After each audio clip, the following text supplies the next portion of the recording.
अवधूत चिंतन श्री गुरुदेव दत्त श्री स्वामी समर्थ। आजचा दिवस तुम्हाला शुभ जाओ। महाराजांच्या कृपेने तुमच्या सगळ्या चांगल्या इच्छा स्वामी महाराज नक्की पूर्ण करो हीच महाराजांच्या चरणी प्रार्थना करते आणि आजचा व्हिडिओला सुरुवात करते। आषाढ पौर्णिमेला आपण गुरुपौर्णिमा म्हणून साजरी करत असतो।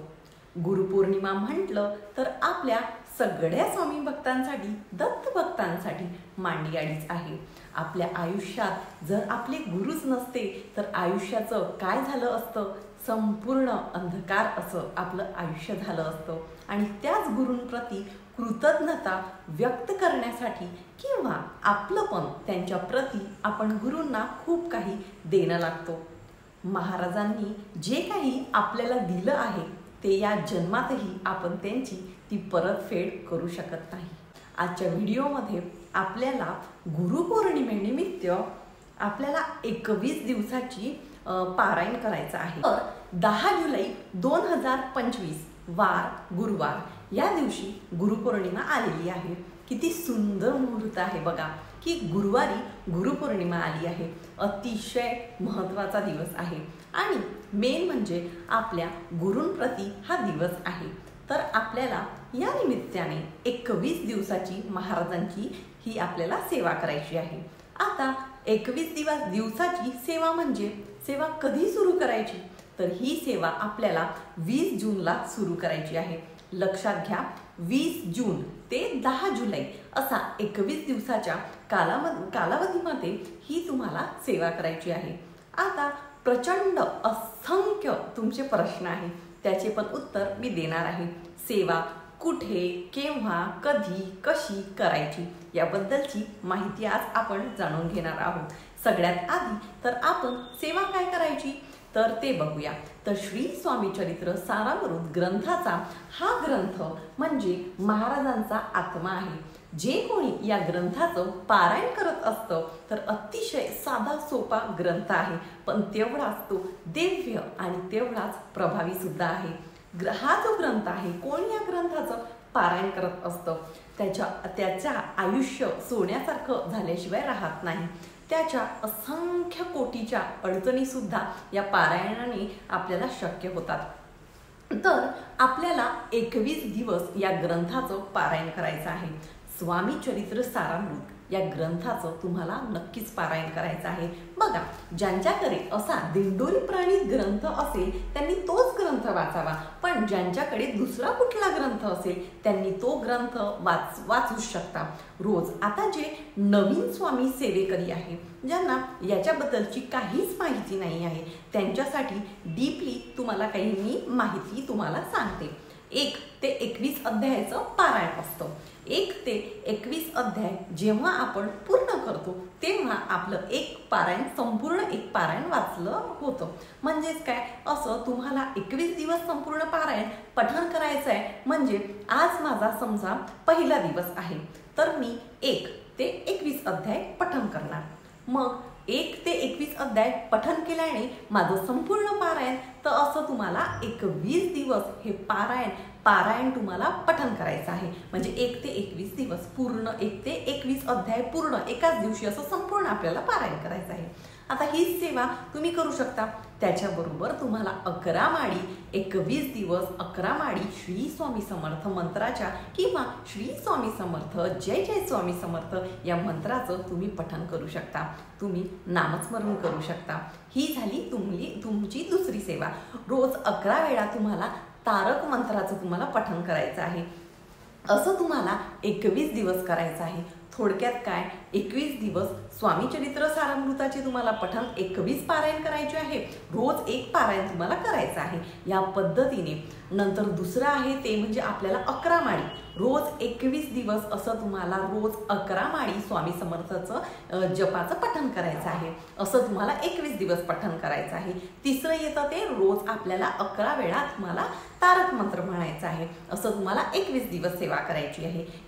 या तिन्ही सेवा जर तुम्ही केल्या तर तुमचं सोन्याहून पिवळं। पण म्हणू मनुष्य जातीला असंख्य अशा जबाबदाऱ्या आपल्याला असतात. काही गोष्टी आपल्याला ही सेवा करू देत नाही. तर याच्यापैकी जर फक्त तुम्ही स्वामी चरित्र सारामृत ग्रंथाचं पारायण केलं तरीही चालेल, किंवा जर फक्त तुम्ही 11 माळी जप केला तरीही चालेल, किंवा रोज फक्त 11 वेळा तुम्ही 21 दिवस तारक मंत्र म्हटलं तरीही चालेल. जसं शक्य होईल तसं तुम्हाला ही सेवा करायची आहे. सेवा तुम्हाला समजलेली आहे. आता या सगळ्यात आधी याची मांडणी करायची का? तर नाही. आपल्याला घरात महाराजांचा फोटो असेल, मूर्ती असेल, त्याच्या समोर बसून तुम्हाला हे पारायण तुम्ही करू शकता. कुठल्याच प्रकारची मांडणी आपल्याला करण्याची आवश्यकता नाही. ग्रंथ हलवायची गरज, हो, तुम्ही वाचून झालं की ग्रंथ जागेवर ठेवू शकता आणि दुसऱ्या दिवशी परत तो ग्रंथ घ्या आणि मग तुम्ही वाचायला सुरुवात करू शकता. ताई, ही सेवा जिथे आम्ही कामाला जातो तिथे करू शकतो का?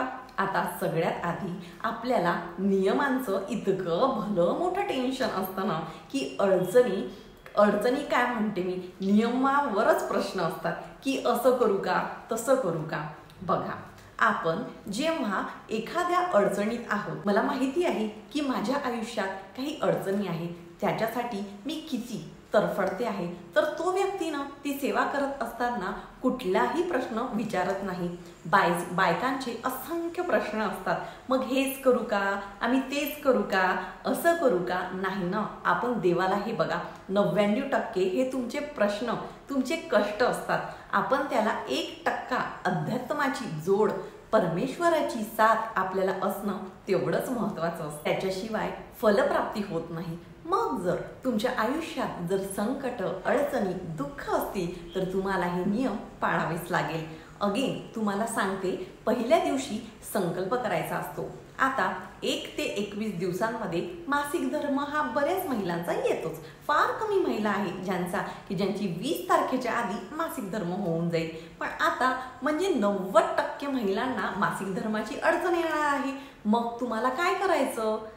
म्हणजे तुम्ही आधी सेवेला सुरुवात करू शकता. म्हणजे आता जर 20 तारखेला आपल्याला सेवा करायला सांगितलेली आहे, मग त्यांनी काय करायचं, आजपासूनच सेवा करायला सुरुवात करायची. आजपासून म्हणजे आजपासून 17 तारखेला सुद्धा तुम्ही सुरू करू शकता. कारण की तुम्हाला माहिती आहे की 21 ते 10 जुलैपर्यंत आपल्याला 20 ते 10 जुलैपर्यंत आपल्याला मासिक धर्म येणार आहे. मग त्यांनी काय करावं, आधीच 2 ते 3 दिवस आधी तुम्ही सेवा करू शकता. अगेन ताई, 21 तारखेला 20 तारखेला माझा मासिक धर्माचा 4था किंवा 5वा दिवस आहे, तर तुम्ही आधी सुरू करा.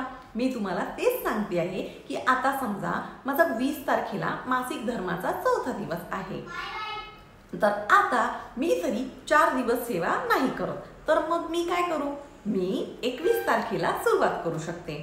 मग 21 तारखेला जर मी सुरुवात केली तर एखाद्या दिवशी मी 2दा पारायण करेल. पण मी तुम्हाला सांगू का, आता काही वेळा असं होतं, मी माझं वैयक्तिक सांगते आणि तुमच्या बाबतीत पण त्या गोष्टी घडत असतील. एक तर मासिक धर्म असतो आणि कधीतरी काहीतरी असं होतं की ती सेवा घडतच नाही, आपल्याकडनं संपूर्ण पारायण आपल्याकडनं होतच नाही. मग मी काय करते, आता समजा 20 तारखेला आहे ना, तर मी खरं सांगते तुम्हाला, मी आधी सुरुवात करून टाकते. जशी आज 17 तारीख आहे, तर मी आजपासून मी पूजेला सुरुवात केलेली आहे. कारण अगेन जर काहीतरी मेडिकल इमर्जन्सी आली, काही दुखणं खुपणं आलं, कधी येत नाही, सांगता येत नाही, मग त्यावेळेस आपली सेवा 1 ते 2 दिवस लवकर सेवा केली तर काही बिघडतं का? नाही ना. मग अर्थात जर सुरळीत झालं तर चांगलंच आहे. 21 पारायणाच्या ऐवजी तुम्ही समजा जर 22 ते 22 पारायण केले, हे जर तुमच्या हातून घडले तर काही बिघडणार आहे का? नाही. म्हणून चांगलंच होणार आहे. थोडक्यात काय, तुम्ही हा व्हिडिओ जेव्हाही कधी बघत आहात तेव्हा तुम्ही पारायणाला नक्कीच सुरुवात करा. ताई, मी 22 तारखेला हा व्हिडिओ पाहिला, आम्ही 23 तारखेला हा व्हिडिओ पाहिला, मग मी सेवा कधी सुरू करायची? तुम्ही जेव्हाही हा व्हिडिओ पाहिला आहे तेव्हा तुम्ही नक्कीच सुरुवात करू शकता. आणि मेन म्हणजे एखाद्याच दिवशी 2दा पारायण केलं तरी हरकत नाही. आता 21 पारायण आहे, ताई आम्ही एका दिवशी 2दा पारायण करू का? काही असं असतं ना, ताई एकाच दिवशी 3-3, 4-4 पारायण करू का? मला विशेष असं वाटतं की ओळीवर बोट ठेवणं नाही, प्रत्येक अध्यात्माला काही ना काही शिकवण असते. प्रत्येक अध्याय जेव्हा आपण पठण करत असतो, जेव्हा तुम्ही वाचन करत असता, तेव्हा त्याच्यात आपण रमून जातो की महाराज तेव्हा होते, तेव्हा काय लीला घडले आहे. तर म्हणून करायचं ना, तर व्यवस्थित करा. 2-2 पारायण जर तुमची इच्छा असेल तर तुम्ही सकाळी 1 संध्याकाळी 1 असं पारायण करू शकता. आता वेळेचं पण तुम्हाला सांगते. तर बघा, जर तुम्ही सकाळी पारायण करणार असाल, शक्यतोवर पारायणाचा 1 काळ ठेवावा. अगदी नाही तर 12 ते 12:30 मध्ये सेवा तुम्हाला नाही करायची आहे. नंतर तुम्ही दिवस रात्र तुम्ही कधीही सेवा करू शकता, हरकत नाही. रात्री 12ला जरी तुम्ही सेवा केली तरीही चालेल, कुठलीच अडचण येणार नाही. महाराजांची सेवा फक्त 12 ते 12:30 मध्ये तुम्हाला करायची नाही आहे. हा आहे आपला सर्वात पहिला नियम. दुसरं, याचं उद्यापन कसं करावं, तर या संदर्भात मी 7-8 दिवसात किंवा जेव्हा गुरुपौर्णिमेचा मी व्हिडिओ करेल तेव्हा मी तुम्हाला माहिती सांगितल्या जाईल. आता संकल्प आपण कसा असतो ना, की देवाकडनं काहीतरी तुम्हाला पाहिजे असतं म्हणून आपण सेवा करतो. पण मी तुम्हाला खरं सांगू का, काहीच नाही. पहिल्या दिवशी संकल्प करा की महाराज माझ्याकडनं 21 पारायण तुम्ही करून घ्या. माझ्या मनात काय चाललंय ते सगळं तुम्हाला रोजचं रोज तुम्हाला माहिती आहे. रोजचं रोज तेच रडगाणं काही सांगायची गरज नाही. पहिल्याच दिवशी केंद्रात जा, नारळ खडी साखर ठेवा. ताई, आमच्या घराजवळ केंद्र नाही, मठ नाही, मंदिर नाही, हरकत नाही. घरात फक्त संकल्प करा, महाराजांसमोर रडा. सगळं कधी रागवा, चिडा, राग व्यक्त करा. मन एकदम हलकं होतं, मोकळं होतं आणि मग पटकन तुम्ही सेवेला लागा. आता सगळ्यात आधी तर सेवेचं संकल्पयुक्त काहीच मागू नका. 21 दिवस त्यांच्यासाठी सेवा करावी. ते आयुष्यभर आपल्याला देत असतात. आपण कितीही मागा, कितीही त्यांना दिलं तरी आपल्याला कमीच पडत असतं, तुमच्यापासून माझ्यापर्यंत. पण मी नेहमी सांगते की महाराजांचं माझं खूप वेगळं नातं आहे, जिथे मी महाराजांकडे कधीच काही मागत नाही आणि ते मला कधीच काही कमी पडू देत नाही. हे मी सगळ्यांना जाहीर सांगायला मला खूप आनंद होतो. मी तुम्हाला पण सांगते की जेव्हा महाराजांकडे मी काही गोष्टी मागायचे ना, तर ते खूप परीक्षा घ्यायची. आता असं झालं की प्रश्न पडतो की काय मागू मी. तुम्हालाही सांगते, काहीही न मागता मी हे सगळं बघतात आहे, सगळं जाणतात आहे. माझ्याकडं फक्त तुम्ही सेवा करून घ्या, सेवेत अडथळे येऊ देऊ नका, असं संकल्प करावा. सेवेला सुरुवात करावी. आता ताई, मी बेडरूम मध्ये बसूनच वाचू शकते का? हो, तुम्ही वाचू शकता. ताई, मी माझ्या कामाच्या ठिकाणी वाचू शकते का? रात आल्यावर पण तिला कामं असतात. तर अशा वेळेस तुम्ही तुमच्या कामाच्या ठिकाणी तुम्ही सेवा केली तरीही चालेल. माझं लहान बाळ आहे. ताई, मी एका बैठकीत स्वामी चरित्र सारामृत होणार नाही, मी 2दा वाचू शकते का? म्हणजेच काय, 1 ते 21 अध्याय जर मी सकाळी 11 अध्याय वाचले तर मी संध्याकाळी बाकीचे माझे उरलेले अध्याय वाचू शकते का? हो, तुम्ही नक्कीच वाचू शकता. शक्यतोवर ना, जेव्हा आपले बाळ झोपते, आपली कामं आवरून होतात तेव्हा सेवा करा. पण अचानक झोका द्यायला उठावं लागतं किंवा कधी कधी फिडिंग करायला उठावं लागतं, या गोष्टी पण आपल्याकडनं घडतात. तर मग अशा वेळेस तुम्ही काहीच काळजी करू नका. जसं जमेल तसं तुम्ही सेवा करायला सुरुवात करा. मांसाहार हा वर्ज्य असतो. ज्या दिवशी तुम्ही सेवेला सुरुवात केली त्या दिवसापासून मांसाहार ते शेवटच्या सेवेपर्यंत मांसाहार वर्ज्य असतो. नॉनव्हेज तुम्हाला खायचं नाही आहे, हा या आधीचा नियम. दुसरं, ब्रह्मचर्याचं पालन नाही केलं तरीही चालतं, हरकत नाही. तुमच्या ज्या काही असंख्य अडचणी असतील, नोकरी, संतान प्राप्ती, लग्न कार्य किंवा ज्या काही तुमच्या XYZ, स्वतःचं घर, असंख्य अडचणींवर जर तुम्ही ही सेवा केली तर महाराजांची शपथ सांगते, तुमच्या अडचणी मार्गी लागणारच, तुमचे काम होणारच. पण मी एवढं केलं तर तेवढं मिळेल का, असं करू नका. म्हणजे प्रचंड कमेंट्स असतात की ताई असं चालेल का? नाही. आपल्याला काही जरी आपण अध्यात्मात आहो, महाराजांची सेवा करतो आहो आणि काही नाही, महाराजांची साधी सोपी सेवा असते, तुम्हाला मांडणी सुद्धा करायची नाही आहे तरी चालेल, उपवास करायची गरज नाही आहे, 2 टाइम तुम्ही खाऊ शकता, कांदा लसूणही तुम्ही खाऊ शकता, हरकत नाही. फक्त ना तुम्हाला परान्न वर्ज करायचं असतं, दुसऱ्यांच्या घरचं खायचं नाही. तुम्ही महाराजांची संकल्पयुक्त सेवा करत आहात, दुसऱ्यांच्या घरचं काही नाही खायचं. ताई 108 पारायण करत आहे तर तुम्हाला सेवा करायची गरज नाही. ज्यांची गुरुवार चालू आहेत, गुरुवारी तुम्हाला 2दा पठण करायचं आहे, ही पण सेवा असते, ती पण सेवा असते. मग एखाद्या दिवशी म्हणून सांगते की थोडंसं 2-3 दिवस आधी लवकर तुम्ही सेवा करा. मग त्याच्या आधी जर तुम्ही 2-3 दिवस आधी सेवा केली तर हरकत नाही. कारण मी समजू शकते, लहान बाळ असतात, घरातल्या जबाबदाऱ्या असतात, आता शाळा पण सुरू होणार आहे, टिफिन द्या, घरातली कामं आवरा, बऱ्याच काही काम असतात. मग त्याच्यासाठी जर तुम्ही 1-2 दिवस आधी सेवा केली तरी हरकत नाही. मला फक्त एक सांगायचं आहे की असंख्य स्वामी भक्तांनी मिळून आपल्याला ही सामूहिक सेवा करायची आहे आणि काहीही न मागता सेवा करायची आहे.